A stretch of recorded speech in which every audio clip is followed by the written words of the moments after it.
Welcome to Addicted to Busy, the podcast specifically for overachieving property managers who are dying for a little more work-life balance in their lives.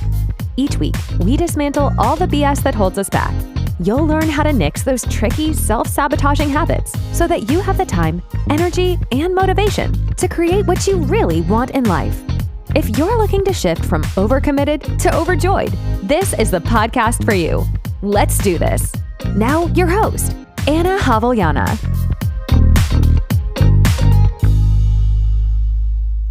Hello, and welcome to the first episode of Addicted to Busy. My name is Anna Havliana, and I cannot tell you how excited I am to finally launch this podcast. Whatever brings you here, I'm excited to share with you, learn from you, and offer up a space for property managers to talk about the things that they can't bring to their supervisors. Things like the never-ending expectations that they have of themselves, things like not knowing how to say no or how to set healthy boundaries at work, and things like feeling overwhelmed and constantly behind, and maybe a little bit of workplace tension and all of the unspoken rules about life in an office. Before we get started, I just want to give you an introduction to myself. I'm the founder of Addicted to Busy, and I'm an overwhelm and productivity coach, and I serve exclusively women in property management. I got my start in property management well over 10 years ago. Most of my career was in multifamily, but I've also managed office, industrial, and a little bit of retail as well. I've had the pleasure of working for both a mid-sized local property management company as well as a large Fortune 500 company. So I love property management. At one point, I even had my own rental property. But what I really love most is self-help and productivity. In 2018, I started Addicted to Busy with hopes of helping people reclaim a little bit more of their work-life balance. But I really had no clue what was in store for 2020 and just how badly our industry was going to have to redefine what work-life balance even means anymore. So now I coach full-time, and that's what I do, is I focus on helping career-driven property managers get a handle on balancing work, life, and their health. So a little bit about me and why I do this. When I started in property management, I started at a 450 unit market rate residential property in St. Paul.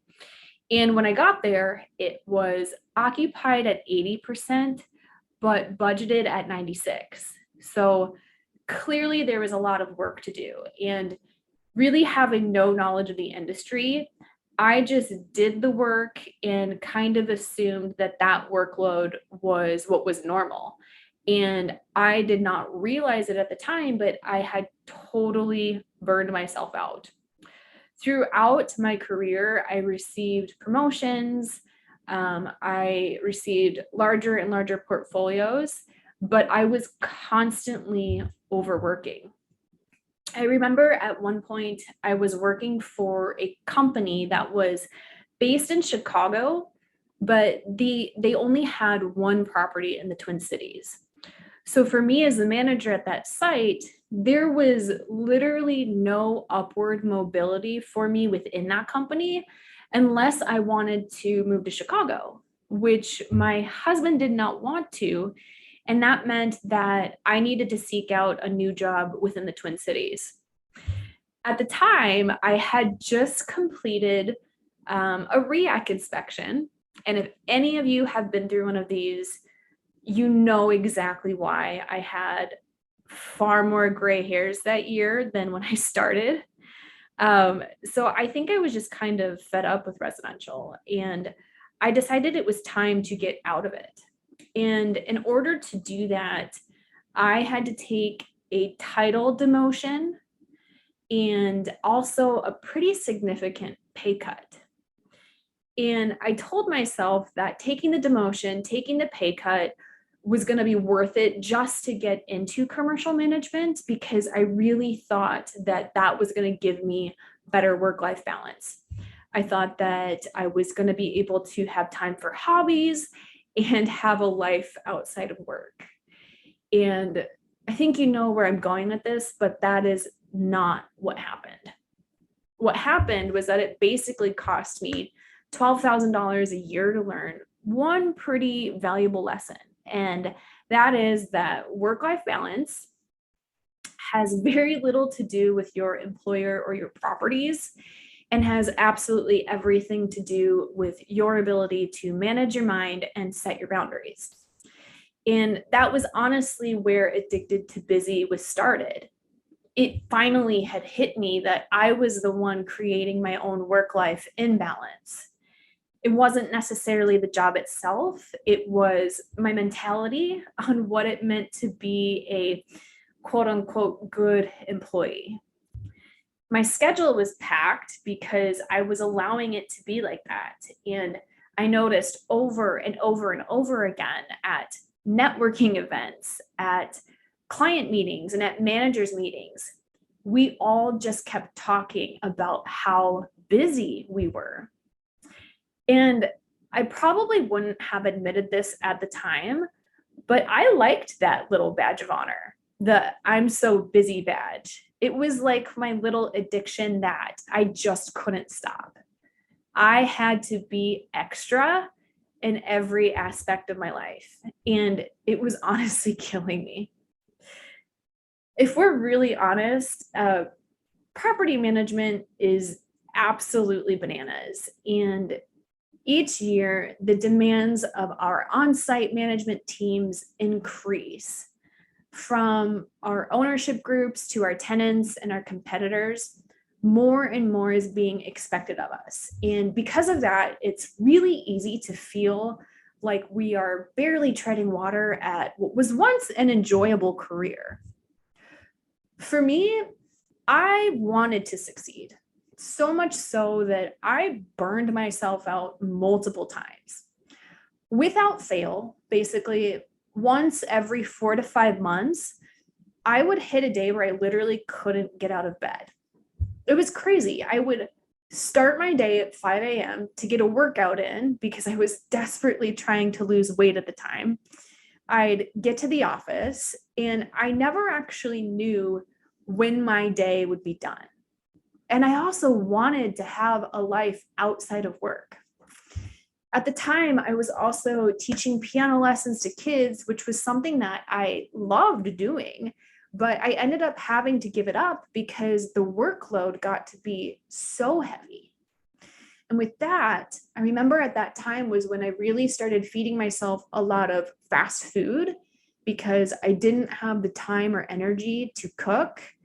And because I was eating such poor quality food, I was showing up to work really sluggish and bloated. And throughout all of that, I was doing a horrible job of making time for myself so that by the time the evening rolled around, I was staying up late watching Netflix, even though I knew more than anything that what I really needed was sleep. But this cycle just felt like I couldn't stop. And that's when the self-sabotaging cycle actually started to kick in. If I didn't eat perfectly, I'd skip my workouts. And if I skipped my workouts, I would end up staying late at work because it really felt like work was the only thing in my life that I was good at. But then it felt like I had to keep overworking in order to keep up with this pace that I'd set. I was saying yes to absolutely everything at work because I felt like I was failing in so many ways, and I was miserable. Now, on the outside, I don't know if anyone saw this. Maybe they did, maybe they didn't. I'd like to think that I put on a fairly good act most days, and maybe you feel that way too. But what I want you to know is that it caught up with me. And if you're here, it's eventually going to catch up with you as well. Every day, I'm now working with managers who are experiencing the same problems and feel like they have to hide it from their supervisors and families. And that's one of my favorite parts about my current job. is really showing people that they're not alone, that there's nothing wrong with them, and that they can, in fact, get a handle on these habits. Now, I want to get to the part where I tell you how to get past all of this. And the way to move past all of this is very simple, but it's not easy.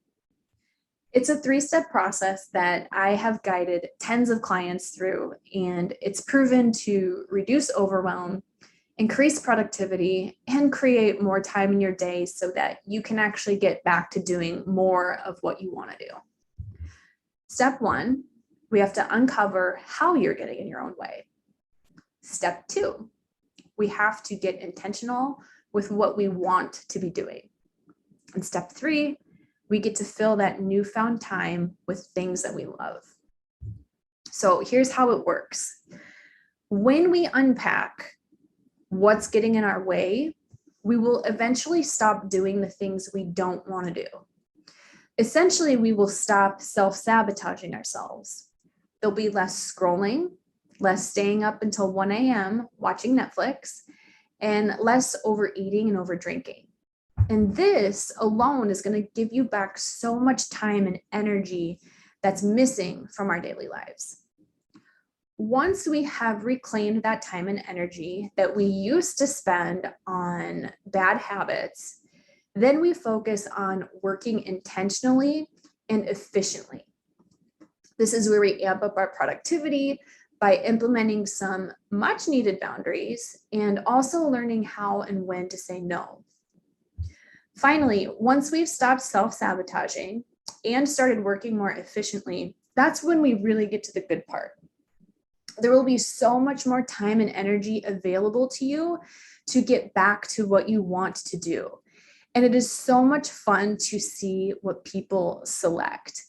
I've had one client who is currently in the process of starting her own side business. I had 2 clients, and they didn't even know each other, but they both wanted to focus on reupholstering old furniture.